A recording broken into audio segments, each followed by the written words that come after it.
Okay, so we're at Meat for Cats and Dogs, which is like pretty much my favorite pet food store in Portland. Sorry for the super close camera, just I'm trying not to take up too much space in here.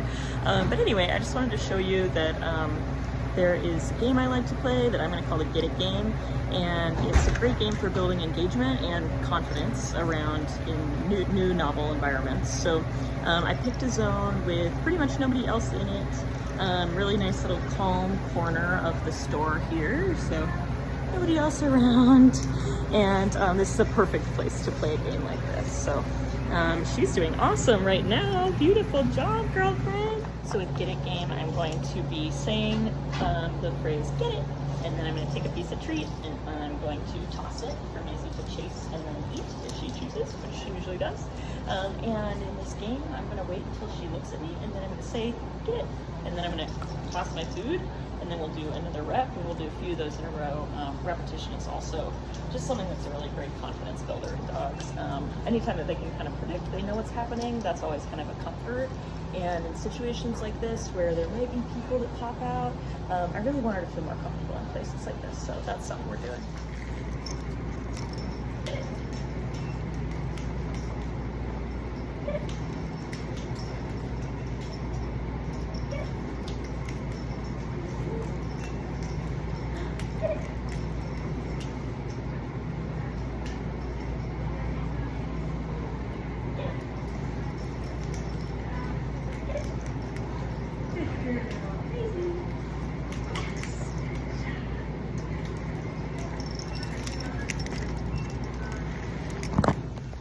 So we just got back from being at Meat for Cats and Dogs with Maisie, and we were playing Get It game, which was fun, and hope you got to see that clip. I know it was like a little bit loud in there in the freezer room just because the freezers themselves seemed a little bit loud to me, so hopefully you could hear me. But basically the gist was Maisie ran to get the treat.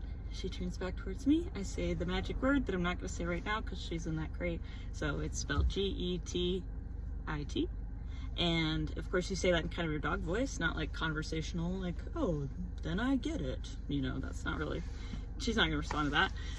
But you know, part of the idea there is that there's play incorporated with the reinforcement. So not just feeding treats to mouth, which can sometimes be helpful for confidence building. But I think for a dog like Maisie, who tends to not be as interested in food when she's having bigger feelings, like uh-oh feelings, or nervous or anxious or overexcited, all of those things I've noticed can put her in a place where she doesn't want to eat that much. So so it's much better to kind of stick in there if we can hit the play part of her brain. That can be a bigger reinforcement, and it's more likely to actually get her attention and keep her engaged. So so yeah, quick little engagement games I found are really helpful for her when she starts to get a little bit spun out. You know, sometimes we're on a walk and she's doing okay, she's maintaining a loose leash, and then a dog passes, and then the wind blows, and then who knows what, she gets a really excited thought in her brain, and then I kind of lose her for a second. So those are the moments. Sorry, that got cut off because somebody called me. Anyway, I just wanted to say that one of the things that I like to do when she starts to get really spun out is to play some kind of repetitive pattern game like that one I just described. Kind of helps them get back in the mode, and you know, when you're doing dog training, things should look sort of repetitive often. It should look like Groundhog's Day, because then you know that you and your dog are on the same page. You know, I go over here to eat the treat, I turn back towards, look towards you. I go over there, eat the treat, I turn back towards you. I know exactly what you're gonna do when I look at you. You know exactly what to do when I look at you. We're all on the same page and in agreement about what's happening. So when you're in little sessions or playing little dog training games like that, you're always kind of aiming for something that looks what we in animal behavior call loopy. So you're aiming for something called loopy training. So anyway, I hope that's helpful. I love little pattern games like that. This one is just a super simple one, and she catches on really well. And then I noticed that outside of the game, sometimes I'm still able to use that phrase, G-E-T-I-T, in order to get her attention sometimes, or in order to just reward her for something. So it's also just become a really useful marker for her, even outside of the context of that game. So yay. Just wanted to talk more about confidence building with Maisie. So I wanted to talk about long lines. I don't know if this is already on your radar, but just in case, I think it's really been super helpful for her while I've had her. Good girl. What are you listening to? Something interesting, huh? You've seen something interesting. Good girl.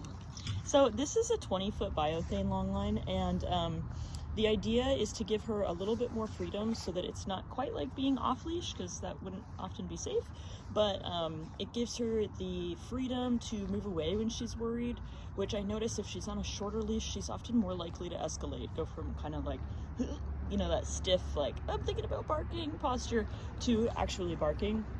And I've noticed that if I have her on the long line, she's often more likely to like give something some, you know, kind of a wider berth if she's concerned about it, which is a way healthier, well, and just more appropriate in human life way of dealing with your fears. So if she's feeling concerned, I always try and encourage her, like, you can take some space if you want. Yeah, good girl, it's all good. Like, I'm never gonna lure her towards anything that's scary to her. And I'm gonna give her as much freedom as is safe in that moment. So something about long line handling is I don't like to let it drag on the ground. So the idea is I pretty much handle it like this. I've got this hand that's kind of feeding it in and out, and then this hand over here is kind of holding all the slack. So I'm just going to kind of give you some wide angle shots. She's moving around a ton in this big field. And so I just kind of wanted to show you a little bit about what that looks like. It makes for a pretty erratic looking walk, but it's a really, it's a great kind of walk for her, you know, for a dog like Maisie. She really benefits from being able to move in whatever funny configurations she wants to, versus like, we're going to walk from point A to point B in a perfectly straight line on a sidewalk. Is kind of a less natural and more potentially anxiety-inducing way for a 7-month-old, especially worky little sniffy dog to walk. So yeah, I'll show you. Okay, so I just wanted to do a voiceover on this particular clip because I was hoping that you would get to see a little bit more of what it looked like to walk Maisie around on a long line in this field, but she pretty immediately took me off out of frame, so that kind of defeated the purpose. But mostly wanted to say that the goal here is mostly that she gets practice and rehearsal being in a novel environment and feeling very, very comfortable with it, and being able to practice flight anytime she is feeling nervous or funky at all. We want her to practice flight over fight. And so in order to do that, you know, we need to make sure she even has that option. When you're on a short leash, you don't really have the option to choose flight a lot of the time. So this is just great practice for her. And it gives us a great opportunity to watch and learn her body language. What does it look like when she sees something far away that makes her curious? What does it look like when she's worried about something that's close? What does it look like when she gets really surprised, but she has the freedom to run away if she wants to? So this is still a great practice. And I'm using a 20 or 25 foot biothane long line.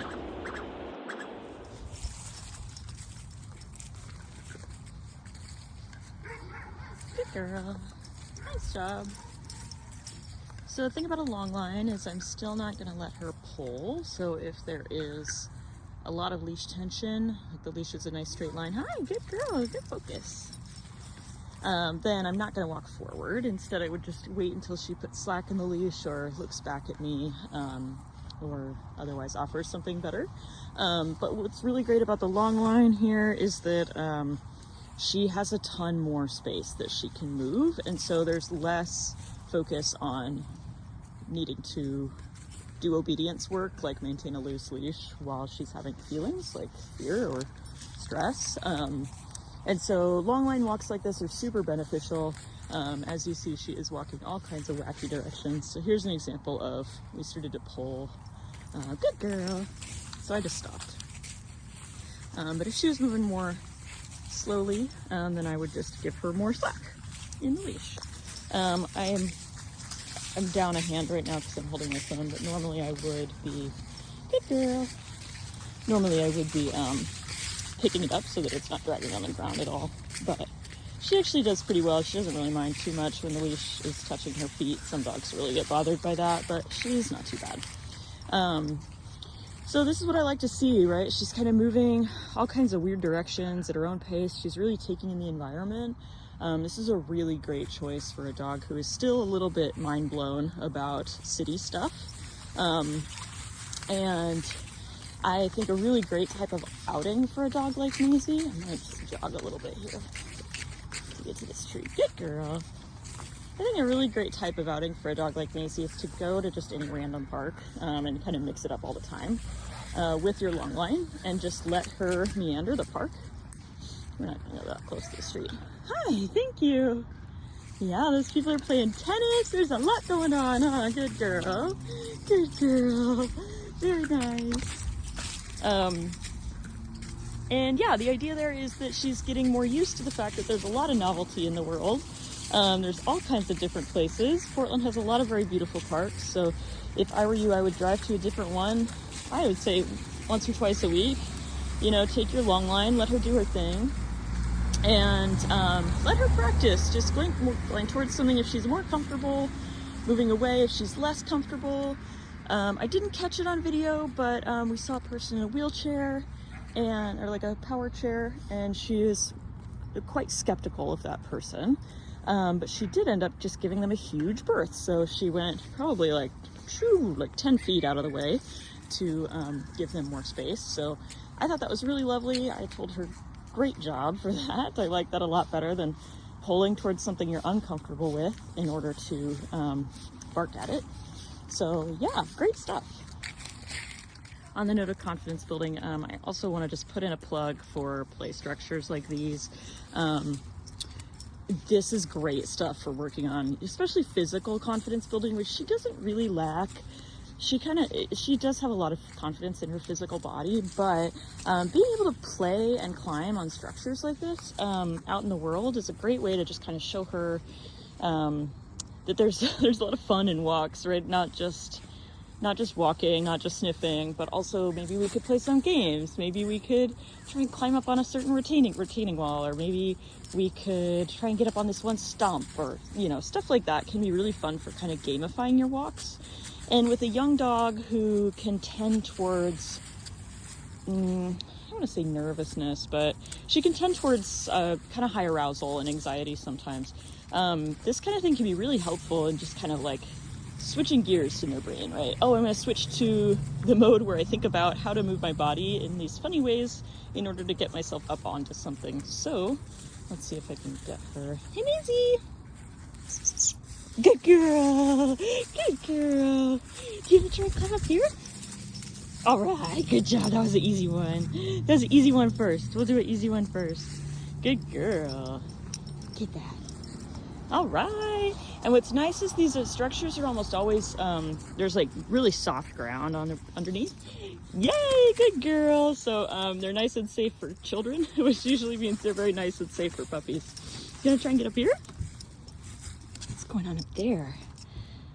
Can you do it? All right, this takes a lot more thought from you, huh? You're trying to move those back leggies, trying to figure this one out. Little puzzle for you. Good girl. Good girl. And anything that's going to build that body awareness is also really good injury prevention. So at her age, I'm doing a lot of work like this out in the world where I just want the dog to be thinking about, what is each foot doing right now? How do I get to my destination in the best way possible for my own body?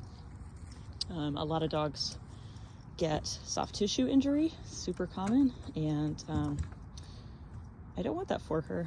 so working on this stuff like this is really helpful, and eventually putting it on cue. So something like, you know, for me, up, so the word UP, up, means put all 4 feet up there, and the word pause means just put 2 feet.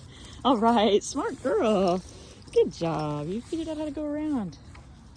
And then eventually you can work towards having something like a cue that means just put your back feet up on something, which is a really challenging and fun thing for a dog. Good girl. A nice little team building here too. So she's kind of paying a lot more attention to me when we're doing an activity like this together out in the world. So yeah, I definitely highly recommend park trips with Maisie on a long run. Not just their physiological